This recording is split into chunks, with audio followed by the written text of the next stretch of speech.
Hey, kia ora koutou whānau. Welcome back to a brand new first live show of 2024. Kia ora. How you all doing? You all doing well? Hope you're doing well. So good to be with you. So good to be back as well. Yes, I know you're all very keen to get a hold of Debbie Ngarewa Packer. I had an email from Debbie earlier in the week. She was heading toward the Ratana for the week, for the festivities, you might say. And so we haven't quite connected yet. But as the last time we had Debbie, when she found a spot, she jumped up, and she's so I'll just email the team. Yeah, look, it's good to see already that there might be a few mic issues. This is not going to go well as well. 1, 2, 3, 4, 5, 6, 7, 8, 9, 10. What if I put it there, people? Does that make any difference? Hello, people. Hello. Now, hopefully you can hear me, and hopefully we're all good. Underwater mic. We'll see what happens. I'm going to keep going because I tested it all this afternoon, and wouldn't it just be an absolute letdown if we couldn't get onto it today because of the mic. Okay. Hey, welcome back. Yeah, okay. So while we're doing this, let me just say that Chewy is not with us tonight. I'm not exactly sure where Chewy is. I'm just going to turn something off. I'm going to turn off automatically adjust microphone. Let's see if that makes any difference. Clear now? 1, 2, 3, 4, 5. 1, 2, 3, 4, 5. There was a compressor that's in the system that I've just turned off. And I'm just going to saying to you now, is that working? 1, 2, 3. So anyway, Chewy is not with us tonight. Chewy is been in America for a couple of weeks. I think he's due to land back in New Zealand today. People are saying worse, better, worse, better, worse, better. And worse, but beautiful. It is always the way, isn't it? So good to be back. Walking here doesn't get the sound, does it? I'm going to try one other thing. Off the echo cancellation. I'm going to leave on the compression and seeing what that sounds like. And this is going to be an issue because Deb's coming on right now. So we'll see how the sound sounds. How does that sound for you guys? 1, 2, 3, 4. 1, 2, 3, 4. Way better. No sound. Fixed. Getting all of it. And Debbie Ngarewa Packer is with us. And let's welcome her to the show that starts the new year and chooses to continue in the way it's always done, which is having problems with sound. Hey, Deb. Hey, kia ora. Ngā mihi mo te tauhou Pākehā. It's very, very, very to be good and exciting to be with you. This is our first live show of the year, and cool. As we're seeing in the chat and stuff, some people are going. The sound's not quite right, and of course, as is always the way when I don't have my Chewy with me. Where's Chewy gone? Is he on leave still? He's been in the US for a couple of weeks. He went over there. There is a really big. I'm still going to work with my people here because they're still signaling me with the sound. I'm turning my mic up a little bit, so we'll see what the people in the chat say. 1, 2, 3, 4, 5. There's this thing. Chewy's a bit of an odd sausage, and he has a love of a certain style of music, and his music. There is a concert that happens in America every January, and it happens in the hotel that the film The Shining is based on, and all these crazy cats go along in costume and dressed up and ready to go, and that's what he did. He literally went to the States for 2 weeks so him and his partner could attend this concert. So so that's where he is right now. So where in America is it? I think he went to Colorado. He ended up being up in Colorado. So he sort of went, I think, California and did a little bit of there, and then went to Colorado, and then kind of came back again. It was like he went all that way for a concert, basically, and did some other things while he was doing it. Yeah, so it's pretty Yeah. exciting. I think he's probably literally on a plane right now, and I think he lands back in New Zealand some stage tomorrow. So we'll get. I've Oh. spoiled his news. He'll tell us all about it tomorrow. Hey, but dude, thanks so much for joining us. I'm going to actually ask you a little favor before I do this, because what I would normally do is check all my sound and stuff is working, and I'm just going to put a little bit of sound on in the background, just so, because I might play some stuff for us and I want to make sure it's working. Can you hear a little bit of music playing there, Deb? Yep. Yes, I can. And chat, just make sure. See, when we're by ourselves here, we've got to make sure this is all working. It's faded out now. Should be gone. Right, I can see chat. Yep. Okie dokie. Then I'll turn that music off so I don't get taken off. All right. Hi. Welcome. Hilda, you're doing really well. You're doing awesome. Doing okay. We're getting there. Hey, thanks so much for jumping in on our very first show. We probably should have been back last week. You know, there was lots of news and stuff going on, but we all need a break. So we took an extra week, and we wanted to certainly touch base on some of the things that have been happening over the time we've been away. And probably one of the biggest stories, if not the biggest story, is the Hui that just happened. So I thought we talked about it pre-Christmas with you. And so I shouted out to the Māori Party, to Pāti Māori, to see if you guys wanted to come on and tell us all about it. So that's why we're here. So tell us about the weekend. Yeah, so I think, so first of all, it was phenomenal. And second of all, it was phenomenal. So I could say third of all. Look, I think the biggest thing is, when you're going through stuff and you think, is this just me? Like, is this about me? Is it's just us? Are our expectations too high?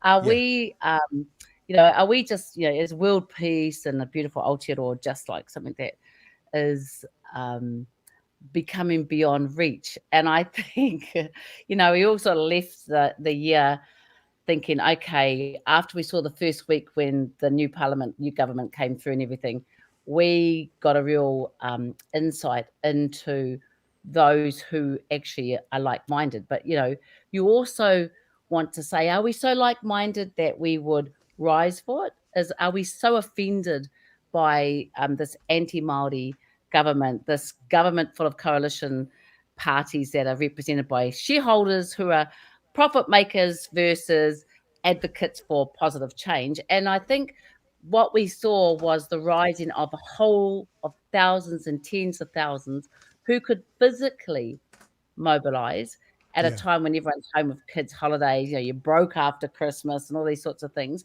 knowing that at home were another 100 each, knowing around the corner that we've just had huge international media following this kaupapa. And what it did was actually say, no, we're right. I mean, we felt we were right. We knew we were right. But it's actually really great to be in masses of other who wakapapa across various sectors of life, varying ages, Māori and non-Māori, who actually detest the populist politicking that we're seeing trying to creep into Aotearoa, the textbook 101 that we're seeing played by the Trump tips. But on that, populist politics normally implies it's popular. It doesn't seem very popular. You know what I mean? Well, that's what I love, because in a country that has scale and tons of population, they could probably pull this off. But there's such disgust at the things that are coming out that I think, we see a prime minister who doesn't have control of his coalition partners. We see language and traits, quite frightening traits of a soon-to-be deputy prime minister that's chucking off at apolitical, neutral government officials that are meant to be serving them.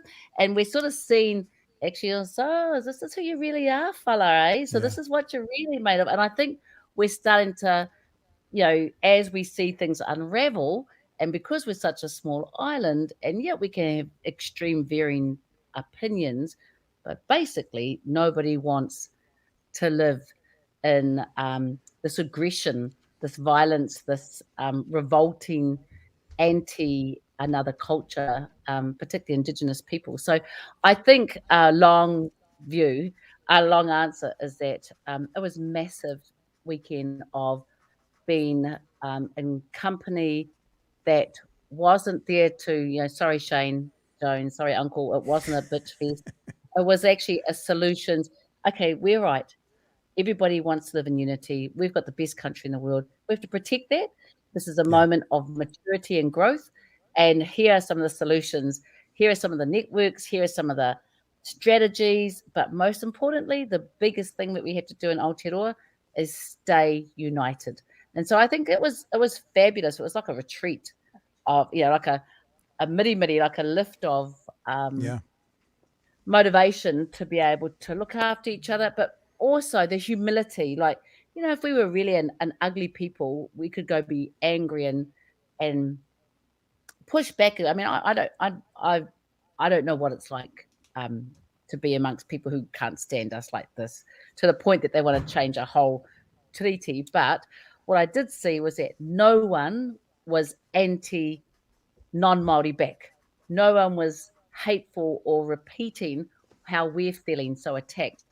Everyone, 150% were all mindful of our role as tangata whenua to manaaki, those who live in our whenua, to be united. And I think that was beautiful as well. So it was massive. I wish everyone could have been there. It was massive. Yeah. I was going to ask you as well. It sounds like you've already answered this. So obviously 10,000 or whatever, big number of people there, but the support you got from around the country. I mean, lots of people, Twitter went, I gasped with stories from people saying they wanted to be there. Yeah, I've got some stories about that for the whānau tonight about Twitter. But yeah, so cool. I wanted to know as well two things about our hairless Prime Minister. Was it a slap in the face that he didn't show? That's part one of the same question. But part two was he said he wasn't going because it was not political. And I thought to myself, he either doesn't understand New Zealand politics or he's just lying because, of course, it was political. How do you address that? Was it a political weekend? Am I right in that? And was it a slap in the face that he didn't show? Okay, I don't know his one-dimensional way of seeing politics. I mean, I don't understand a lot of where he comes from. I mean, National and this Prime Minister are the immediate reason why we're in this situation. They were so intentional on becoming the new government that they pimped themselves out and agreed for the rewriting of Te Tiriti, or the principles, which mean nothing, to actually get through to select committee stage. Why on earth would you wish this on your country? Why? And I guess so. What it says to me is that, and I've said this for a while, is that our Prime Minister doesn't know tangata whenua. He doesn't have enough relationships prior to this position. He's a first-term politician. He hasn't been involved in Aotearoa for a very long time. He lived offshore for a long time. And so he has made and agreed to something that has created this disharmony and this embarrassment, because, again, like I said, the amount of international media that are watching us and interviewing us and contacting us are shocked. They are shocked. To all countries in the world that you would imagine to be engrossed in this type of race relations issue is not Aotearoa, it's not New Zealand. It's the last country in the world you would have expected this from.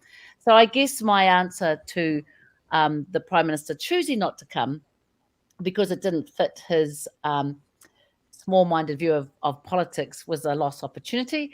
But, again, it's not that he was missed, but I do think that he has growing 20% of the population who are Māori.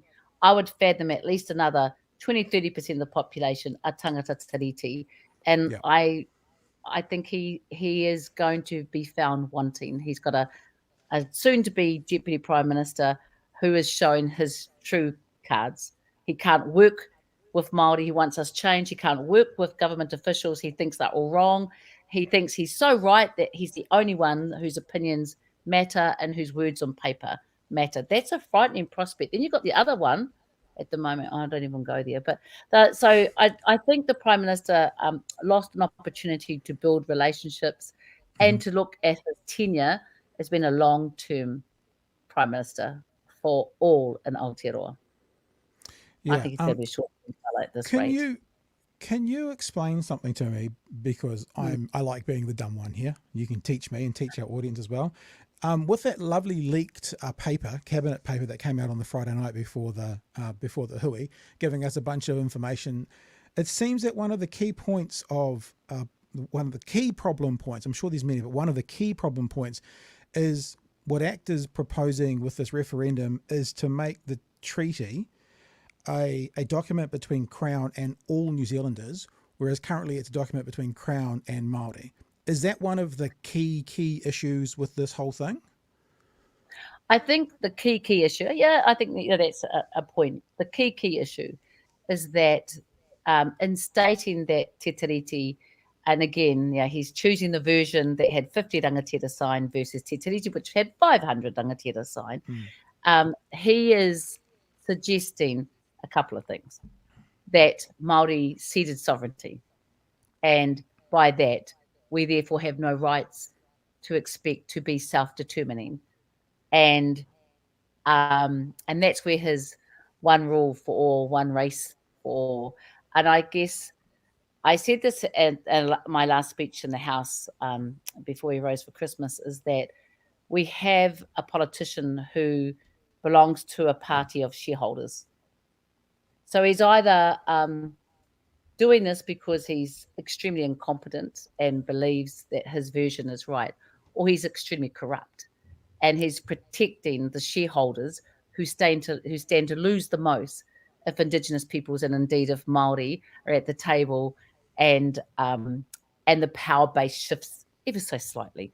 And so I think those are some of the things, is that what we're seeing is a politician who's protecting the best interests of his shareholders that make up ACT. Yeah. And we've that's seen a really some of the interesting way to look at it. Hobson Pledge are now like racking up and saying fear factor, because they've used all the tactics that we've seen around the world, fear factor, Māori are gonna, I don't know, kill them in their beds, take their land back and do all these sorts of things. And then what we're now seeing is, in reaction to Māori coming together, again, in a position that no one expected to be in 2024, Hobson's Pledge now doing an appeal for more funding. We need to fight these Māoris. We need to take it to, and it's just like, wow, really? So we've got climate change, climate crisis. We've got, genocide and all sorts of issues going on in the world. We've got homelessness, heightened poverty here in Aotearoa. But hey, let's just spend the rest of our political tenure and time fighting over matters that, we should be improving, not disapproving. Could you help me out with one other part of the King's speech? And I'm paraphrasing, sorry, I should have had the quote up for you, but he said something along the lines of, it's not about the principles in the treaty, it's about the words in the treaty. Some are taking that to him having said there are no principles of the treaty, yet other people, I forget her name, sorry, but I had a Waitangi lawyer on before Christmas as well, saying that the principles of the treaty have been laid out for the past 30 or 40 years pretty clearly. And I think for some, because there's some unclearness there, it's causing some confusion and it's also giving a point for the, let's say, opposing side, quote unquote, to push back. Like, the King says there's no principles. What do you mean? Let's make some. Can you flesh out that at all for us? Yeah, I think, look, in my view, so Te Tiriti is Te Tiriti. It's not up for rewriting. Over the years, people have summed it into principles to help decision making, to help apply, to soften the blows of what really rangatiratanga, kawanatanga, and so, I think 1, 2, and 3 articles, but what we have, and each time the principles have been rewritten to help people apply them, it's been watered down, softened down. So Te Tiriti is Te Tiriti. It doesn't need to be rewritten. It's fabulous as it is. It suits us all of us. And the principles and things that have been played around with, every now and then governments come in and they insist on it. We don't understand it. I'm sorry. Even though we signed in 1840, we need to allow. And so every now and then people tinker with it. But not to the extent that David and his shareholders are trying to do. Now what we sort of see is watering it down so much that, again, he's moving it to the whole thing that we are all New Zealanders, that there were no iwi before Kiwi, and that argument. And it is a redundant, benign argument. And we risk getting into discussion of the prescription of principles versus the protection, in fact, of what Te Tiriti was about. And Tiriti guaranteed, the rights and interests of tangata whenua, acknowledged that we existed. And we weren't a country, a nation we weren't a people who were taken over and, I guess, taken over by some great big marauding war, and we surrendered. We were actually a people that invited the crown to look after its people who are living here and to live in harmony. And I think we'll always take that view, is that we're not a country or indigenous people that won or lost by conquest. Our ancestors were extremely visionary. We were the last of the nations to be colonized. They were moving around the world and already knew the peril of colonization. Even Queen Victoria didn't want what happened to go on. And so this was a protection mechanism after Wakaputanga to protect the indigenous people. But most importantly, we were the major population. It was actually to tell, hey, you've got all these people coming to move here. Look, they're misbehaving. Look after them.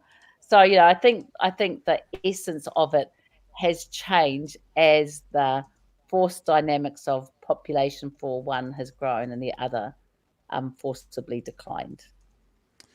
I spent part of the time off. Every now and again, my partner and I finally finished watching the series Vikings. Vikings is a History Channel thing, and it's pretty cool. Ragnar Lothbrok was the guy who started it on. It goes through the series. There's like 120 episodes, and we finally got to the last one. And I meant to, when I saw it, I meant to grab it so I could show it tonight, and I've forgotten. But I'll paraphrase the very last episode. So the final episode, the Vikings have made it to North America, and they're only in there for like the last 2 episodes. And some bad stuff goes down, and one of the Vikings does something bad, and then the other Vikings kind of have to come to the indigenous people in North America and sort of apologize and figure it out. And the indigenous settlers there say something like, when we said you're welcome, that doesn't mean you can own the land.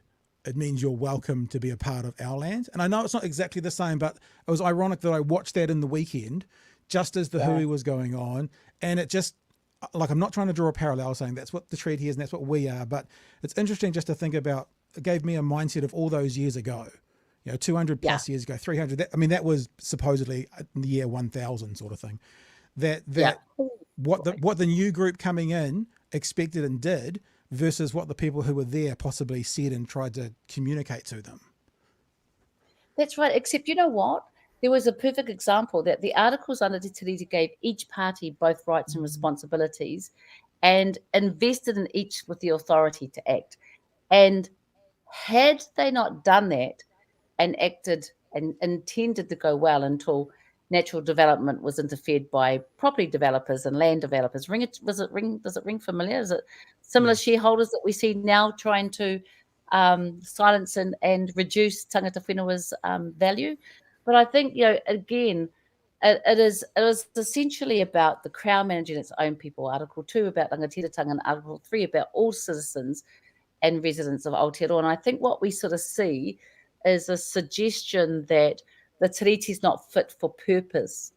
And because David and his shareholders appeal to people who are neither involved in tangata whenua, probably never want to be, again, generalising, and have not grown up familiar with Te Tiriti or tangata whenua's intents, I think that it's given, again, this deliberate view that Māori are getting privileged treatment more than anyone else. And you hear it in David's language. The trouble is that, again, his script would work in a larger populated nation. It's not working in Aotearoa. And I think Amit Ratana was there today and there for the next 2 days, and the kingitanga and the discussions, and all today, the discussions were about what happened at the Kingi's call, Toi Tuti Tiriti, and the reminder, and I really love this, is that through all of this, we must hold on to the things that unite us, and the fact that, generally speaking, I know they're in a coalition government, but they were not a widely supported party, and neither are their views. And I keep saying this: the Prime Minister's, he's if he wants to be more than a one-term prime minister, he's going to have to figure out this issue that he's having. Yeah. So in the meantime, we're all like really motivated by hanging on to things that we can do really beautifully here in Aotearoa. You said it wouldn't work in a larger country. It's funny, because I actually think it shouldn't work anywhere, because I did this thing over the holiday period. I saw something come out and I put out a kind of sarcastic tweet that said something like, "Thank goodness we have this new government that's going to sort everything out. Finally, rural people won't get special entrance to the medical schools because there's a rural admission." They never talk about that, but they talk about Māori admission to a medical school. And I just heard Mr. Seymour again today talking about, you can't say this group of people based on race all want the same thing. And I thought, but we do that with everything else. Aucklanders want. We group all 1.5 million people together because we're saying for the betterment of this group of people, whether every single one of them agree or not. So it's this thing that I keep coming back to with David Seymour, is that it comes off as race baiting or racist is because the only thing he's concerned about is race. He doesn't want to see the rural exemption taken away. He'll be happy to say people of Epsom want. Well, you can't say people of Epsom because they're all individuals, but he'll happily say that, but he won't say all Māori want. So it's, when I say putting a logical brain to it, I don't think it should work anywhere. But, if you have a listen to a lot of their language, and I mean, we're so used to it, is that, this dialogue of elitism. Oh my God, we've got people who represent a shareholding party, a party of shareholders who are 2%ers who own more than 50% of the wealth, talking to us about elitism. Do they hear themselves? And the absolute hypocrisy of what they're trying to do, which, and again, the language used, the elite, that is all deliberate. It is on cue. And I think the more we understand the way that they vilify Māori, demonise us who dare to want to aspire to go from survivance to thrivance, who dare hold on to our seats of partnership. But the language and the way that his political stances have gone are truly, again, I can't work out. I get what they're protecting. I get the capitalism, and I get the joys that they've had, that they're protected and don't want status quo change in any way or form, particularly economically, because this is a party of economics. But the way that they talk about our elitism and stuff like that, it's just like absolutely hypocrisy. But I guess the other side of it is that at the kaupapa in the weekend, and I wish everyone, I could not be more sincere, I wish everyone could have seen the rangatahi that were there and their views, and they're just not getting slowed down or held back by any of those sentiments. So these are, I think it's a really awesome part of our nationhood going on at the moment. Like, what do we truly represent? And, we've probably had it really beautiful. Renaissance, all the fiscal envelope stuff that went on from Māori here, the 70s of Aotearoa and stuff. But now our rangatahi have to actually fight for their rangatiratanga and what they want Aotearoa to be. And it's bloody exciting, I tell you, Pat. It's bloody exciting. Hey, mate, two more quick questions. The first one is really just a reaction. Dale Takatimu, I think it is, at the weekend, talked about, quote, this white supremacist underpinned government, end quote, direct quote. That's obviously something that's said that's risen up and got a few heckles up. Do you agree with that statement? How do we classify the government? How do we see them as being white supremacist underpinned? Because that sounds like one step away from they are white supremacist. It's a bit like talking about the elite Māori. That's like Hitler talked about the elite Jews. It's like they're using the same playbook. That's what I hear when I hear underpinned, as opposed to actually being. How do you react when you hear her saying this white supremacist underpinned government? Well, okay, let's just look at this in a non-emotive way. We have a government that's come in that wants to undo policy and systems that were designed by a tribunal and by multiple medical experts that would help Māori to close the gap of why they're dying 7 to 10 years earlier than non. We have a government Okay, so that's about well-being. We have a government that knows that Māori die more from cancer, lung cancer, and they're wanting to increase smoking, particularly that's aimed at initiatives towards Māori. We have a government that wants to rid the country or relegate our reo. So there we have our lives, our well-being are at threat, our language is at threat. We have a government that has now decided that our very existence, the wakapapa that makes up Te Tiriti, that our wakapapa doesn't matter. We didn't exist before colonisation. If that is not examples of the tools of white supremacism, and again, take it away, just pretend we're somewhere else. If you saw 3 or 4 of those traits, what would you call them? Yeah. Because they are not non-extreme. They are extreme efforts to wipe away the role, the language, the well-being, the ability and the rights for the Indigenous peoples of this land, nowhere else, to be self-determining. Those are all things, sadly, that we've seen white supremacists do across the world, that we've seen happen to Indigenous peoples. And the worst thing is that often those white supremacists are driven by shareholder type initiatives. So they have an economic capitalist imperative. So 1 + 1 + 1 + 1. And so again, I know I saw some of the reaction in the media, and to be really honest, counteract it. Like, take away that we're not talking about here. Just put that on a sheet of paper, write it up, send it out to somebody else, and tell us, what do you think is the culture or the habits or the traits of those people who are applying that onto the Indigenous peoples? If that's not white supremacy at its absolute, best, then what is it? Because it's not mild. And what's even worse is that everything anti-Māori has been put into the 100-day. So we're not even given the right to be consulted, the existence of our very, our existing iwi leaderships to be involved. It's just get out of my way, Māori. You are in the way of progress, whether it's our environmental views, our cultural views, our real views, just get our health views. So I'm sorry, I totally support what she said. There is no way to soften the truth.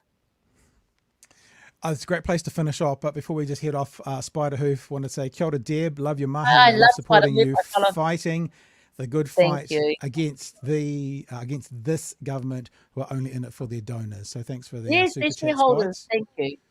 I need to chat. I follow Spider Hoof, and I love that word donors. I might have to change my terminology. I've been calling that party shareholders for a while. I'm going to stick to it. Because the minute we start realising they're not made up of unionists, they're not made of Māori advocates, they're not there for marginalised peoples, for takatapui, for disabled, they're actually there for the shareholders. Let's not call them anything else. And what is shareholders, what is their primary purpose of being together? To maximise their profits. Yeah. That's their only goal in life. Profit for this year. It's a really good term. Every time one of you guys comes on, same with Kieran, when Kieran McElnulty came on, Spider Hoof's always like, let me help you with your socials. So I know from just reach out, she'll be there. We'll all be there, Deb. That's I guess part of the thing. We'll all be there if you guys want. Private message me. I'll send you our chief of staff's details. We've got one now. Yeah. We're like a real party. We've got You're at Ratana.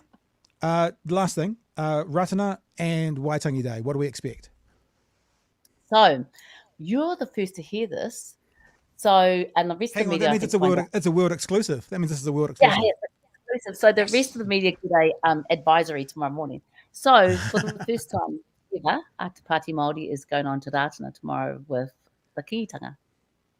We are not going on with the other opposition parties, and we will be. And I am Ratana, so I've been there all day today supporting the kōrero.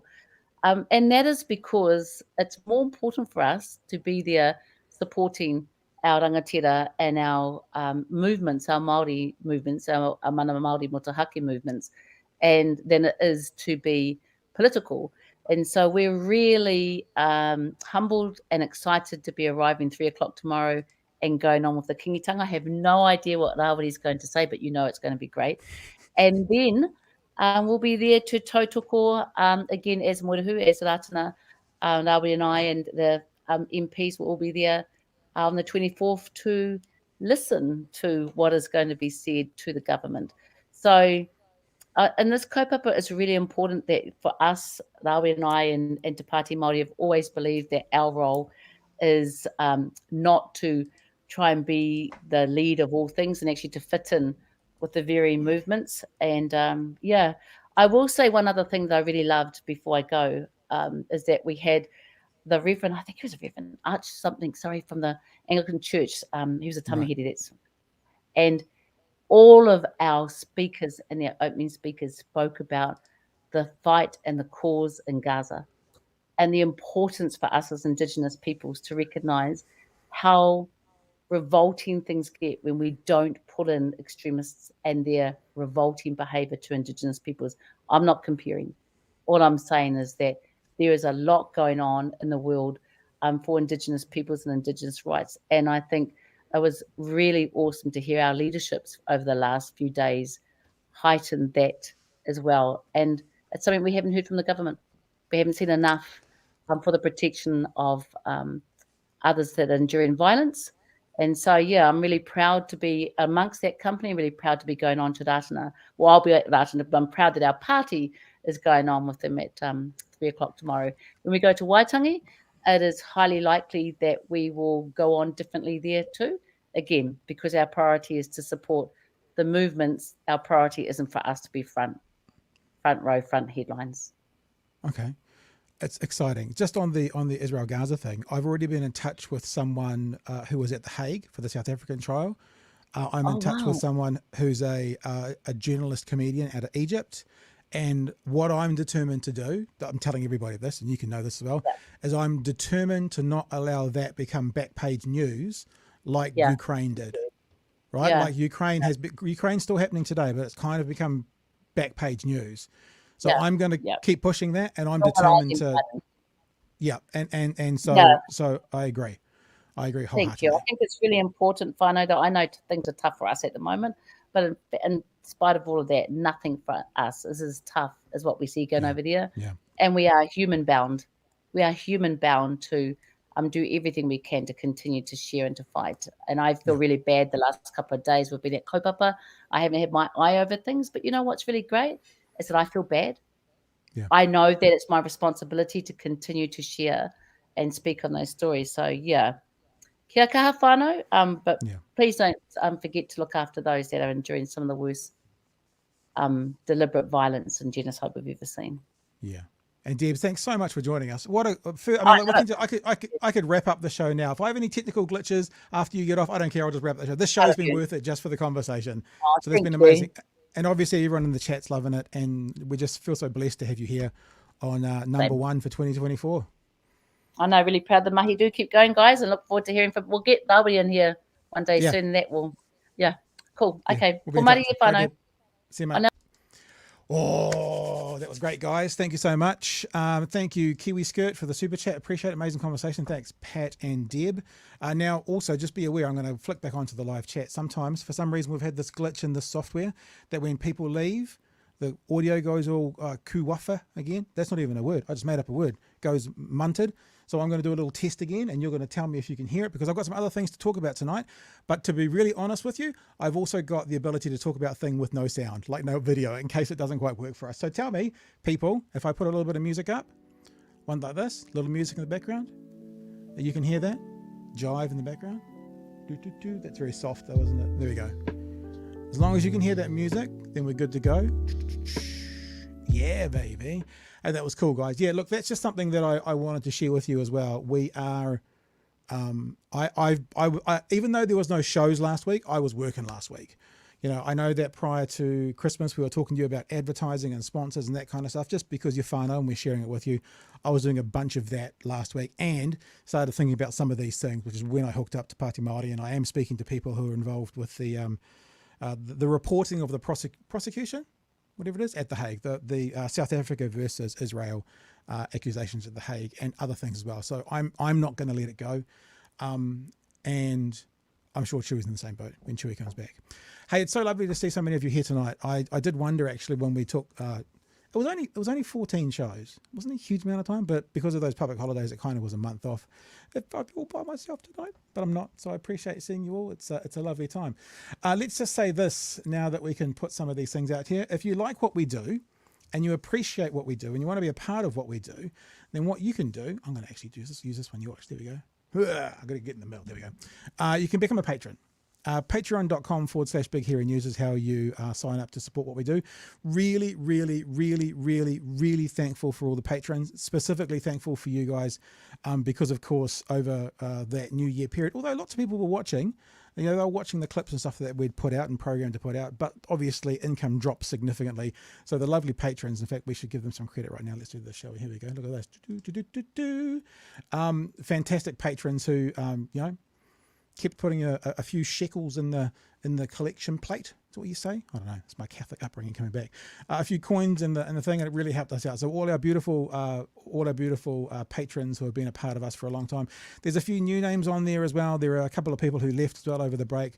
Awesome. Great. Thank you for being with us for a week, a month, a year, whatever it was. And thank you for the people who are on there right now. Just so you know, Patreon's going to be a bit different this year. To be honest with you, last year I probably didn't give it enough attention because I'm doing this whole thing. When I say by myself, obviously Chewy's involved, but sort of all the organising. And I'm determined to offer more to the patrons this year, whether that's private commentary, or whether that's blog writing. I'm going to start doing some of that. And so if you're a patron, there's going to be more opportunity to receive from us. I know you pretty much are all just patrons because you want to support what we do, and we love you for that. But I think the idea to actually then for us be able to give back to you and say thanks so much for what you do and thanks for being on board. So how are you all? Were you all good? I think there was a couple. Was there another super chat I needed to mention? Oh, there was a super sticker. There, but I think that only comes up on YouTube and I don't get to see the sticker.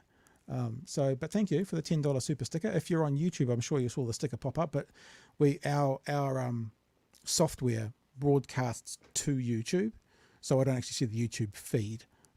But whatever that is, I'm sure it's delightful looking. Maybe it's a lovely, pretty sticker or something, but we appreciate the $10 super chat. And I'm not sure whether it's Mike or Mikey. Mike's, you're right, Mike. When Debbie just gave us that exclusive, that will be going up after the show.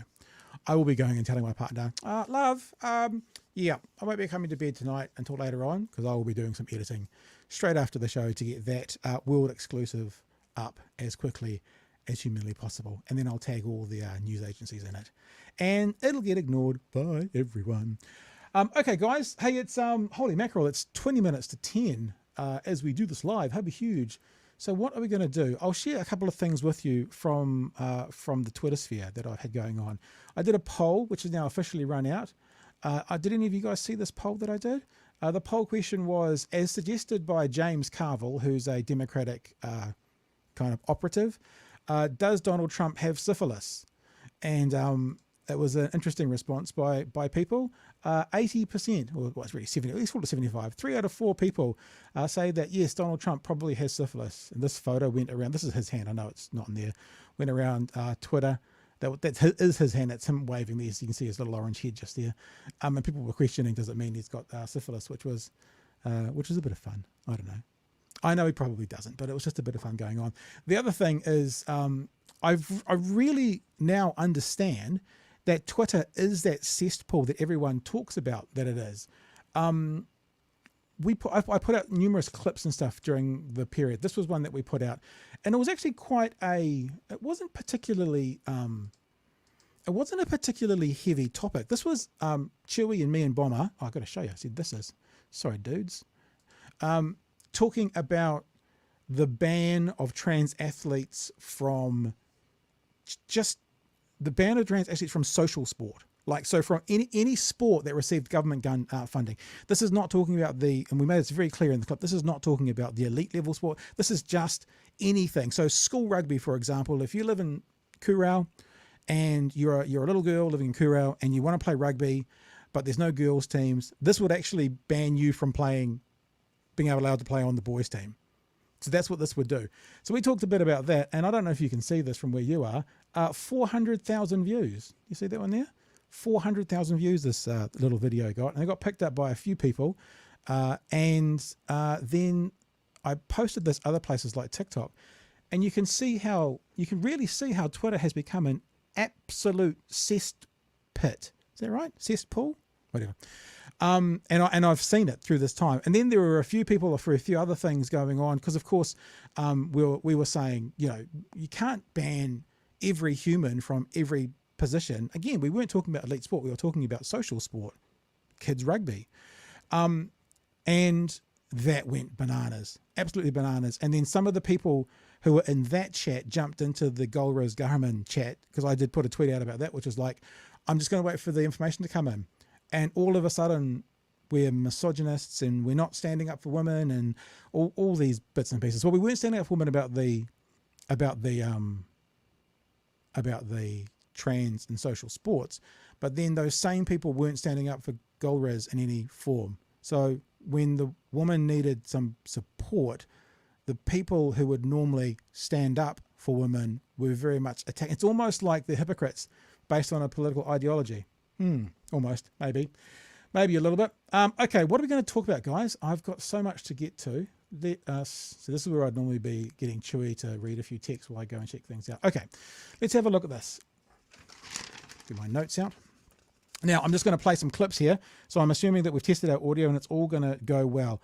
One of the things that has been very interesting over this last few weeks is seeing once again how this current government seems pretty flawed when it comes to following advice. So this was a document about the Treaty Principles Bill. And once again, we get a bombshell of people not following the government, not following official advice. Let's have a play of it, shall we? Now, something new's top of the agenda, a bombshell draft document on the government's Treaty Principles Bill, exposing major compliance issues. It's an attack on the rights that were promised to us under Te Tiriti. There's no question about this. This is an attempt to abolish the Treaty of Waitangi. The legal document from the Ministry of Justice, leaked to One News, warns the government's proposed principles. So again, what I want to show you, we showed you this last year, and I've got some clips of the last year stuff we showed you, is this government is becoming like part of their, what's the word? Part of their operating core is to ignore official advice. Principles are at odds with both the spirit and text of the treaty. One example is the Coalition's version of Article 2, which says the government will honour all New Zealanders in the chieftainship of their land and property. But the leaked document says that was an exclusive agreement between the Crown and Māori. Which is why I brought that up with Deb, right? So the contract that is the treaty is between the Crown and Māori. One of the things Seymour's trying to do is make it between the Crown and all New Zealanders. I know this is oversimplifying it, but I kind of feel it's a little bit like I've got a mortgage for my house, right? And that's a mortgage between my house and me. But my neighbour comes in and says, well, I'd like that document to actually, I'd like to be included on your document, because if you do something to your house, that affects me as the neighbour to your house. So I think that I should be able to be involved in your mortgage contract with your bank, because what happens with your house affects me. It's not how contracts work, whether it's right, wrong, whether it's good, bad. And I was thinking about, here's a story, and I was going to say this to Deb, but I don't want to hold it for too long. I'll tell you a story. I remember in the early 1990s, late 1980s, one of my friends across the road had a Commodore 64, one of the early at-home computers. His dad, and I can remember the story because they talked about it in our teens, his dad had an insurance policy that ensured replacement on any computer gear, because it was a very early stage of computers. And so any computer that got stolen or burnt or whatever got complete replacement. Now, 15 years later, they had a computer get stolen that was 10 years old, but they had the same agreement that they'd signed on to 15 years before. Now, obviously 15 years later, so let's say this is the year 2000, we all knew, as soon as you drive a computer off the forecourt, it drops by half price. We're not going to get you a replacement. We'll give you market value. But because he had an old contract with his insurance company, he hadn't changed it. They had to replace it in its entirety. So even though his contract wasn't fit to purpose for the year 2000, because he'd signed it in 1988 and they'd never changed it, they had to go by the 1988 contract. If you sign a contract and something in society or something in the area changes and it doesn't make that contract as good for one party, i.e. the insurance company, as before, you don't just get change it on a whim. And that's what he's trying to do. That's what Seymour's trying to do. He's trying to renegotiate the contract by telling one party within the contract, yeah, we're not going to do it that way anymore. The treaty was a document that was signed throughout the country in 1840 between representatives of the Crown and rangatira. To misinterpret deliberately and make it to cover everyone. There you go. So that's the first part of it as well. I also wanted to play you, this is more so about the hui that went on as well. A very quick clip to do with Mr. Seymour here. Why did Mr. Seymour not want to attend what was going on? Why didn't he want to go? Why didn't he go down to the hui? Basically because you don't have to go to every single event that happens in New Zealand. Those who did go to the hui, which was called by the Māori king, have major concerns regarding Māori health, te reo and the Treaty of Waitangi. David Seymour says the new government is trying to unify New Zealand. I'm sick and tired of people being categorised by questions like News Hub's right now. Do I think Māori are happy? There's no answer to that, because actually there's about 750,000 people who are quite capable of thinking for themselves and don't need to be categorised by race. At the hui... This is what I was saying to Deb as well, but he'd be perfectly happy. In fact, we've heard Brook van Velden say New Zealand has voted for. New Zealand has voted for change. New Zealand has voted for X, Y, Z. So what Seymour's trying to do is push back against the term what's good for Māori, categorising them as a group, but they will use it when they want. He would happily say the people of Epsom want, right? The people of Auckland want, but he's not prepared to say Māori want, because it's always based on race. His pushbacks are always based on race, even though there's hypocrisy there that you can point out just like that. People of Epsom want. Brook van Velden, always, people have voted. To voice their fears over the coalition government's Māori policies, 10,000 people turned up. So 10,000 people is what exactly? 0.02% of the New Zealand population. The most dismissive, most arrogant, most revolting thing he could say. So what he's saying is 10,000 people aren't worth my time. 0.02% of the population. However, that interview that you were watching that was where he was at an event with 7,000 people. So going to an event with 7,000 people was worth it. Now, my math says 7,000 is less than 10,000. Tell me if I'm wrong. But one of the reasons he wouldn't go to the hui is because it only had 10,000 people. That's only 0.02% of the population. There were more than 7,000 men, women and children at Eden Park in Auckland then to offer special prayers to Lord Ram, an aviator of Vishnu. So there you go. And finally, this is that comment that we talked about. I'll just play it. It's only 18 seconds about the white supremacist underpinned government, if you haven't seen it yet. If anything, this white supremacist underpinned government has shown us that we will galvanise around ourselves and our mokopuna and remind ourselves that Wellington is not our salvation.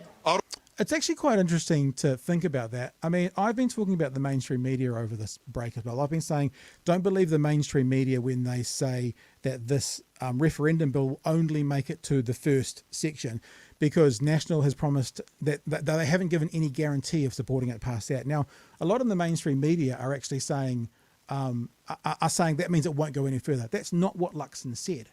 That's not what he said. Luxon may well say, well, this is going to be a conscious vote.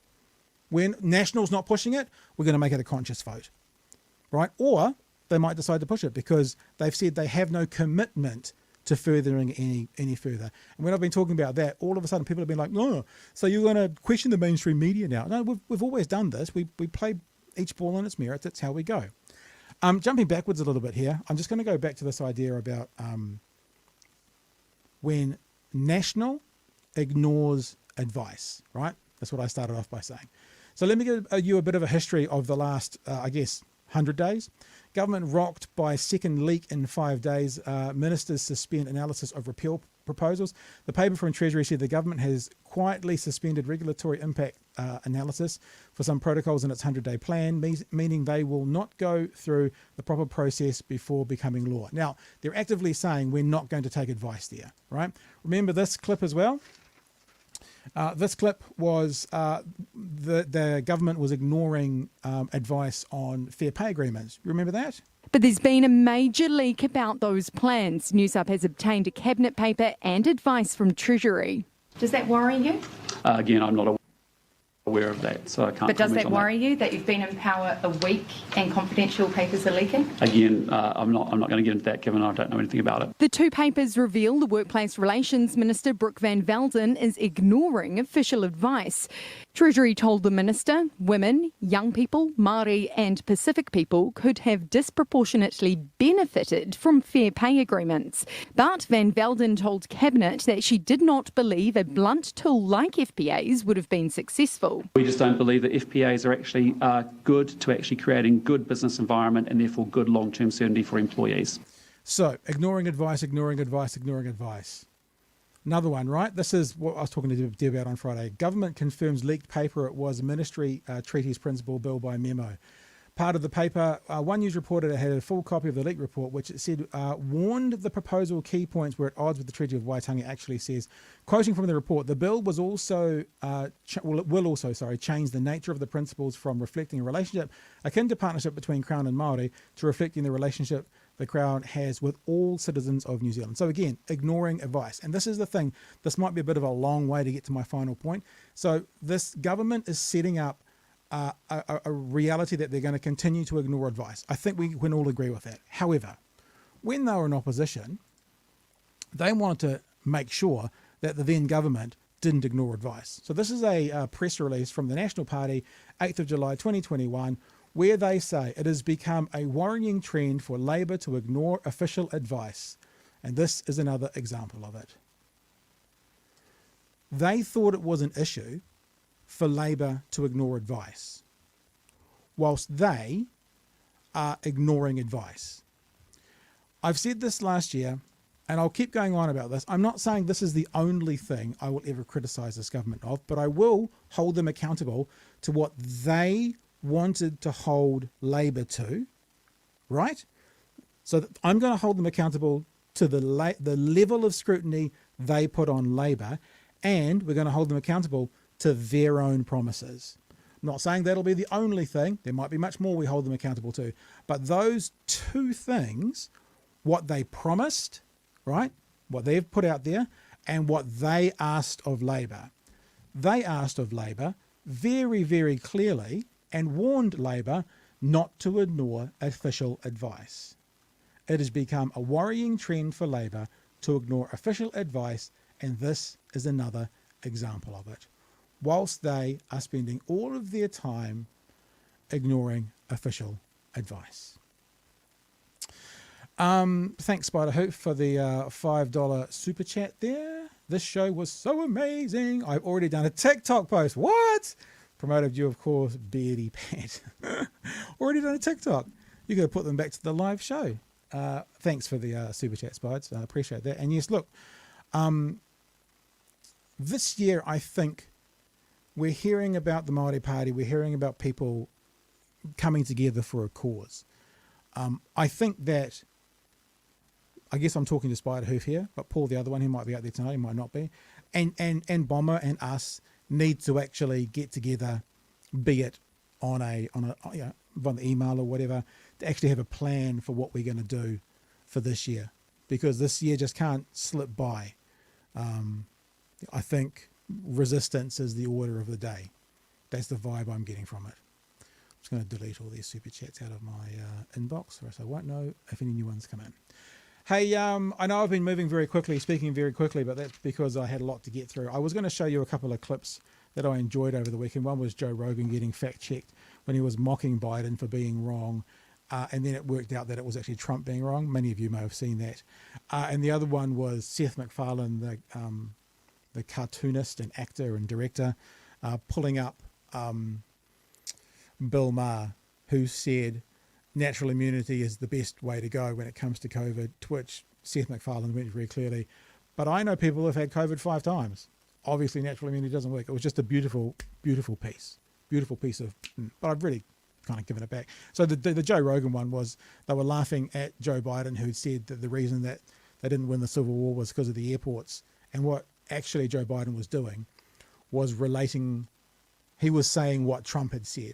So they were mocking him, Joe Biden, about his mental acuity and all that kind of stuff. And then when they found out that it was actually Trump who had said that, and it was Biden repeating what Trump had said, they were like, oh, so he misspoke. That was about it. Okay, I'm not going to play those now. So let's just play one more thing to wrap up, guys. It's been lovely to be back with you. It's been a bit of a show. We're getting there. This morning's breakfast show also talked about the Hui, and it talked about the referendum as well. So let's have a bit of a squiz at that, shall we? It's going to start with what the treaty means in a modern New Zealand. Let's have a look at that. But what ACT is saying is that we need to have a discussion, an honest, open, adult discussion about what the treaty means in modern New Zealand. Yeah, they're already flagging some unity. concerns with that, though, the Ministry of Justice. So how concerned are you that they've even put together this proposal saying that this is their advice and they're not very happy with it? Oh, look, I'm not concerned by that at all. What we're asking for Why in not? ACT is for there to be a public consultation, which is what this bill proposes, that we bring forward ideas about what the treaty principles actually mean, written down in law, and then we have an open nationwide conversation, which is not what's happened over the last few years. People have felt like Again, remember, this is trying to set in place rule of law about the treaty by mob rule, by referendum, by, and I don't mean to pick on Nelson, it's not about that, but, by my racist Uncle Bob who lives in Nelson, he's going to put into this. Willie Jackson's actually been saying it perfectly for the last 12 months. All the academics that have come before, all the experts, the courts, everyone have put it in a certain way, but you know what? David Seymour knows better. David Seymour knows better than all of those people that have come before, that all of New Zealand need to see this in a different way. country's really divided. What having this bill go through a select committee process will do is allow for all New Zealanders to be able to have their say and talk openly about how we can be a united country. Do we want to be a country that says, based on your ancestry or what you may look like, you end up with different rights under the law? Or do we want to be a united country? Or do we want to be the son or daughter of a farmer where you have different rights under the law, like getting into med school? You see? It's why when they base it in race and nothing else, it's racism. When they put it, when you want, so hang on, you want special rights because of your disability. That, I think we should all be the same under the law. What, you want special rights because of your age? No, I think, I just think that we should all be all the same under the law. When they base it only in race, it's racist. Country where everybody has the same rights no matter what their background is, because I talk to a lot of people in the public who don't feel like we are a united country, and I think that's what we deserve. Okay. Yeah, and why aren't we a united country? Possibly because of the kind of bullshit you're putting out there. So Queen Chloe then came in, had a chat about the advice, some advice on being I can't read what I've written. Let's see what Chloe had to say. I mean, this was free and frank advice from Ministry of Justice officials, making it abundantly clear that the government hasn't undertaken any consultation with the most directly impacted communities here, those being iwi Māori. We also have seen some massive mobilisation, 10,000 at the Hui over the weekend, as called by the Māori King, demonstrating that there is a real want, actually, for this constitutional conversation, as the ACT Party is saying that they want to see happen, just not in the incredibly reductive and prescriptive way that this Treaty Principles Bill is moving forward with. Because what that bill seeks to do is to preemptively define what those principles are, as the advice says, in complete contravention of the text of Te Tiriti, as well as the principles as established by 35 years of jurisprudence, as well as potentially in contravention of our international obligations. So frankly, it's a mess, and New Zealanders should expect better from our government when it comes to leading in this space. And I would have expected that the parties who've been calling for this unity and calling for this conversation would have turned up to the conversation over the weekend. Okay, look. Such a bloody brilliant point, that one. Where the heck were they? Where were you guys? You guys want to have the conversation. There was the ability to have some of this conversation in the weekend, and you went, oh, it's only 10,000 people, whilst you're going to an event with 7,000 people. Or you're Christopher Luxon, you're going, oh, it's not a political event. Groundswell, I bet you that's a political event. Julian Batchelor bullshit, that's a political event. But you think 10,000 people at a Hui talking about what's happening with Māori and the Crown is not a political event? Don't buy it. I don't buy it. Right, now I told you we'd talk about some of the other stories that came out in the weekend. One of them was Golriz Ghahraman and what happened there. So let's have a look, because at breakfast this morning, Chloe was asked about it, as was Brook, and this is what they had to say. This is a deeply sad and awful situation, and I'm not going to comment on the details of that case because obviously, as our co-leaders have made abundantly clear, it is currently before the police and everybody is communicating and operating as should be throughout that process.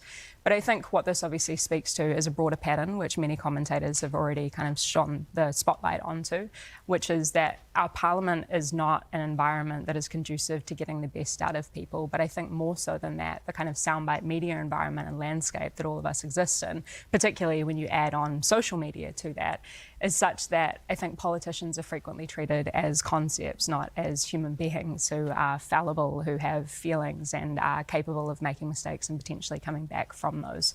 So to that effect, I think hopefully this should call into question what kind of institution or environment we want to try and get the best out of people in order to make the best possible laws to govern all New Zealanders. Brooke, you're on the other side now, being in government. How does that make you feel about what pressure you may face with the public's opinion of you and how they react to things that you do or decisions that you make? Yeah, look, I think Parliament is by its nature a stressful place. Nobody's going to question that. But what I think it's stressful for is because we are responsible for all the decisions that govern every action of someone's life from when they're born to when they die. Just we're responsible for every action that governs people's life from when they're born to where they die. Is she aware what party she's in? You know, this party that doesn't want government involvement, but now she's saying that they're responsible for everything to do with your life? Am I libertarian? Get government out of my life? Or is she just showing behind the curtain of what ACT really believes? They actually want to control everything that goes on in your life. So, you know, what your kids will learn at school, whether or not your actions are criminal or not, whether you can drive, you can smoke, whether you can have a firearm. I mean, there's a lot of emotion that will go into every person knowing that the government will or will not make a decision that affects their lives. So there will be emotion there. But I think Chloe is right. We do have to remember politicians are human too and do have stresses in their own lives. But I can completely understand why people have so much emotion, might take to social media, come to emails, to MPs. But I don't want to see us get into a point where we're talking about restricting access and ability to talk with your local politicians. It's really important that we're in the community, we're listening to people, we're accessible. But yes, we are human too.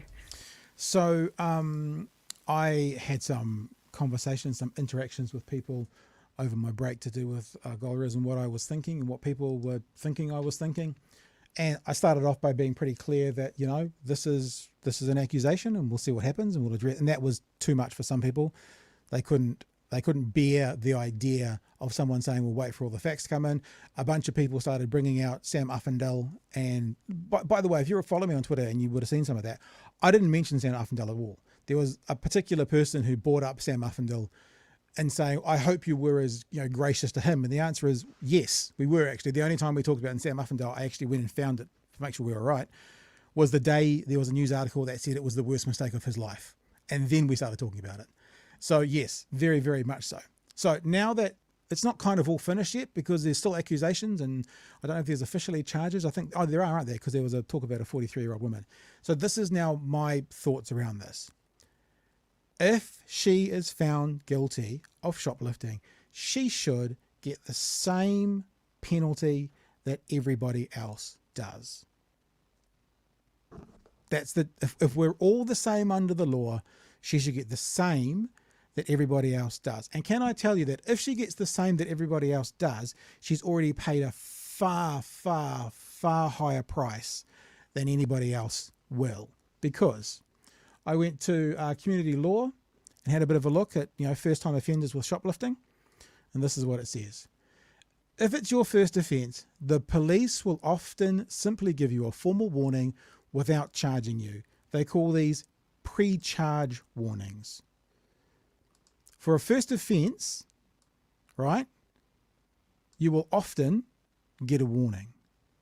For a second offence, you'll probably be charged, but you may then qualify for the police diversion scheme.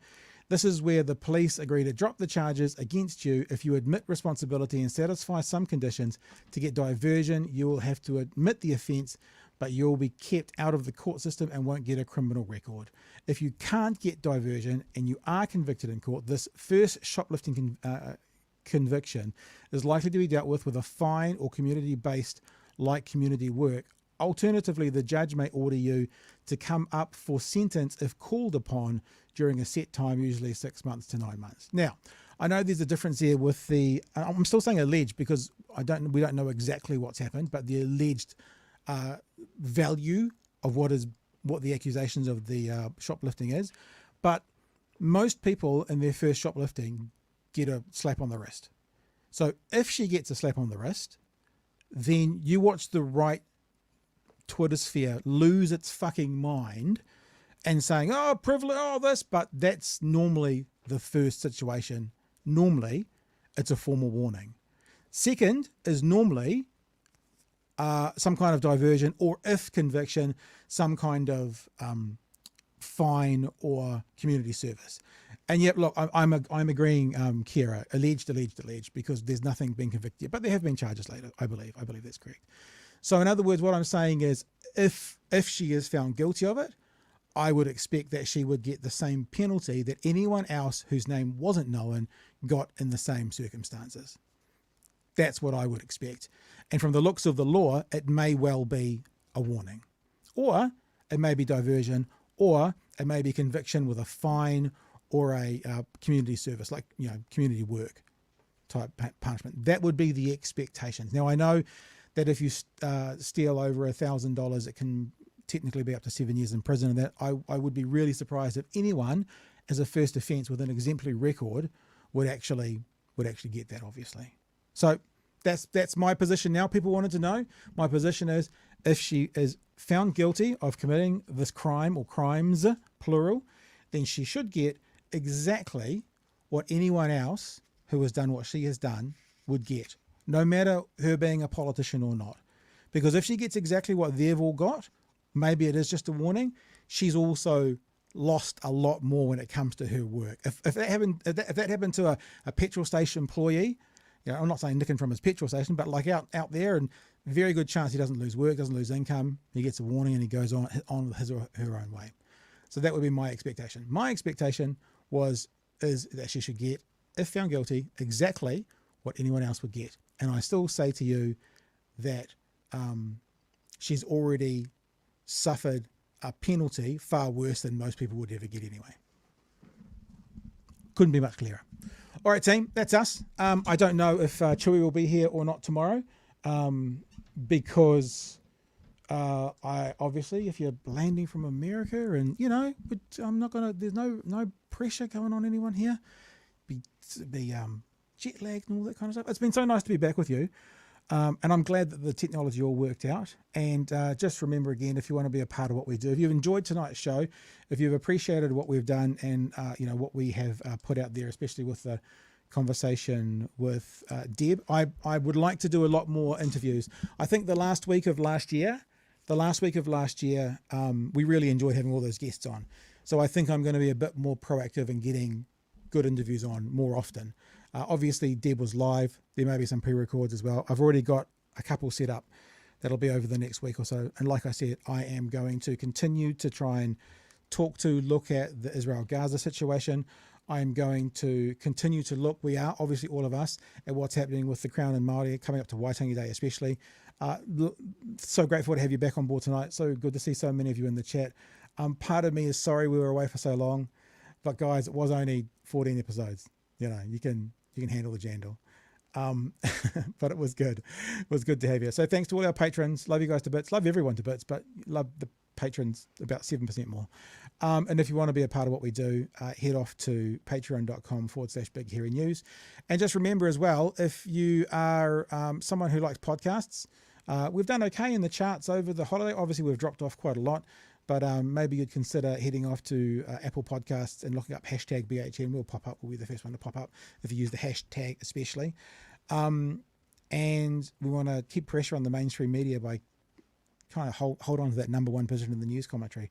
The way we do that is for people to have a listen to us as well on Apple Podcasts, primarily Apple Podcasts, but Google Podcasts, Spotify as well. If you want to check out what we do, always good in case you've missed an episode. You can pick it up like on the way to work tomorrow and just have a listen. Most of the time, most of what we do doesn't need to see the imagery. Sometimes you do, most of the time you don't. And also we do put clips on there as well. So there's content that goes to Apple every single day. So for example, that Deb interview will go up as an individual clip as well. So even if you don't listen to all the shows, go and subscribe. While you're there, you can write us a review and rate us. And yeah, there'll be highlights and bits and pieces through the weekend that you can pick up from the previous week as well. All right, guys, love you to bits. Thanks so much for being with us tonight. First one back, that's one down. Woohoo! And we will catch you tomorrow night from 9 p.m. for another edition of Big Hairy News.